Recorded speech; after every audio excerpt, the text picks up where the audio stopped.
ಹೇ ಈ ಸಲನೂ ಕಪ್ ನಮ್ಮದೇ. Hi, welcome back to simple life snap.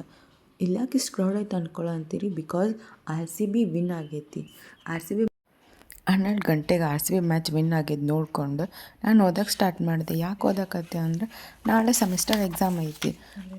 RCB ಗೆದ್ದ ಖುಷಿಗೆ ಓದೋಕ್ಕೆ ಸ್ಟಾರ್ಟ್ ಮಾಡಿದೆ. ನಾಳೆ ಬೆಳಗ್ಗೆ ಎಕ್ಸಾಮ್ ಇನ್ನು ಎಷ್ಟೇ ಟೈಮ್ ಕೊಟ್ಟರು ಎಕ್ಸಾಮ್ ಹಿಂದಿನ ದಿನ ಓದಿ ಪಾಸ್ ಆಗೋ ಮಜಾನೇ ಬೇರೆ ಅಲ್ವಾ. ಅದಕ್ಕೆ ನಾನು ಎಕ್ಸಾಮ್ ಹಿಂದಿನ ದಿನನೇ ಓದೋಕ್ಕೆ ಸ್ಟಾರ್ಟ್ ಮಾಡಿದೆ. ಓದಿ 2 ಗಂಟೆವರೆಗೂ ಓದಿ ಮಲ್ಕೊಂಡೆ. ಬೆಳಗ್ಗೆ 6 ಗಂಟೆಗೆ ಎದ್ದು ಮತ್ತೆ ಓದೋಕ್ಕೆ ಸ್ಟಾರ್ಟ್ ಮಾಡಿದೆ.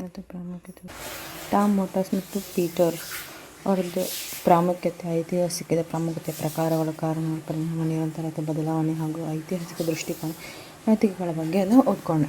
ಅದು ಹೈಲೈಟ್ ಪಾಯಿಂಟ್ಸ್ ಎಲ್ಲ ಮೇನ್ ಪಾಯಿಂಟ್ಸ್ ಎಲ್ಲ ಕರೆಕ್ಟಾಗಿ ನೋಡಿಕೊಂಡು ಕಾಲೇಜಿಗೆ ರೆಡಿ ಆಗೋಕ್ಕೆ ಸ್ಟಾರ್ಟ್ ಮಾಡಿದೆ. ತುಂಬ ಬಿಸಿಲು ಅಂತ ಸನ್ಸ್ಕ್ರೀಮ್ ಹಚ್ಕೊಂಡು ಕಾಲೇಜಿಗೆ ಹೊರಟೆ. ಕಾಲೇಜಿಗೆ ಹೋದ ತಕ್ಷಣ ಫಸ್ಟ್ ಬಯೋಮೆಟ್ರಿಕ್ ಹಾಕಿ ಲೈಬ್ರರಿಗೆ ಹೋದೆ. ಲೈಬ್ರರಿಗೆ ಹೋದ ತಕ್ಷಣ ಅಲ್ಲಿ ನನ್ನ ಫ್ರೆಂಡ್ ಇದ್ಳು. ಅವಳು ಆಲ್ರೆಡಿ ಬಂದು ಓದೋಕ್ಕೆ ಸ್ಟಾರ್ಟ್ ಮಾಡಿದ್ಲು.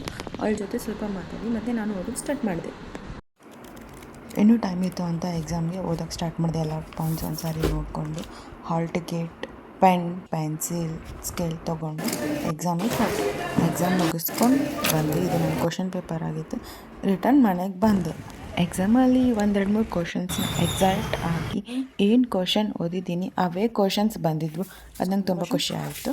ಹಾಗೆ ನೆಕ್ಸ್ಟ್ ಮನೆಗೆ ಬಂದೆ. ನಂಗೆ ತುಂಬ ಹಸಿವಾಗಿ, ಅದಕ್ಕೆ ನಾನು ಮ್ಯಾಂಗೋ ಮಿಲ್ಕ್ ಶೇಕ್ ಮಾಡೋಕ್ಕೆ ರೆಡಿ ಮಾಡಿದೆ. ಮ್ಯಾಂಗೋ ಮಿಲ್ಕ್ ಶೇಕ್ ಮಾಡಿ ಕುಡಿದೆ. ಹಾಗೆ ಇನ್ನೂ ಸ್ವಲ್ಪ ಮಿಲ್ಕ್ ಪೇಸ್ಟ್ ಇತ್ತಲ್ಲ, ಅದನ್ನು ಫ್ರಿಜ್ ಒಳಗಿಟ್ಟು ಐಸ್ ಕ್ರೀಮ್ ಮಾಡೋಕ್ಕೆ ಟ್ರೈ ಮಾಡಿದೆ. Thank you for watching. Like, share and comment. ನಿಮಗೆ ಈ ಐಸ್ ಕ್ರೀಮ್ ಮಾಡೋ ರೆಸಿಪಿ ಬೇಕಂದರೆ ಕಮೆಂಟ್ ಮಾಡಿ. Thank you.